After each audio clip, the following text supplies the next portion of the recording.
America ইসরায়েলের ক্রমাগত বিমান হামলায় ইরানে বায়ু দূষণ এখন ভয়াবহ রূপ নিয়েছে। বিশেষ করে রাজধানী তেহরান সহ বড় শহরগুলোতে বাতাসের মান অত্যন্ত ঝুঁকিপূর্ণ পর্যায়ে পৌঁছেছে। এই পরিস্থিতিতে শিক্ষার্থীদের স্বাস্থ্য সুরক্ষার কথা চিন্তা করে দেশটির সরকার সব স্কুল, কলেজ ও বিশ্ববিদ্যালয় সরাসরি বন্ধের ঘোষণা দিয়েছে।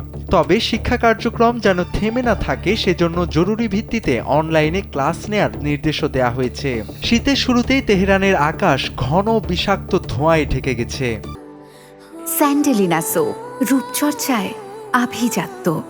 কলকারখানার ধোঁয়া এবং পুরনো যানবাহনের নির্গত গ্যাস বাতাসের নিচের স্তরে আটকে থাকায় জনজীবন অতিষ্ঠ হয়ে উঠেছে। চিকিৎসকরা বলছেন এই দূষিত বাতাস নিঃশ্বাসের মাধ্যমে শরীরে প্রবেশ করলে ফুসফুস ও হৃদরোগের ঝুঁকি বহুগুণ বেড়ে যায়। বিশেষ করে শিশু এবং বয়স্করা এখন সবচেয়ে বেশি স্বাস্থ্য ঝুঁকিতে রয়েছেন। ইরান সরকার পরিস্থিতি নিয়ন্ত্রণে আনার চেষ্টা করলেও বায়ু দূষণ রোধ করা এখন দেশটির জন্য বড় চ্যালেঞ্জ হয়ে দাঁড়িয়েছে। সাধারণ মানুষকে প্রয়োজন ছাড়া ঘরের বাইরে বের হতে নিরুৎসাহিত করা হচ্ছে।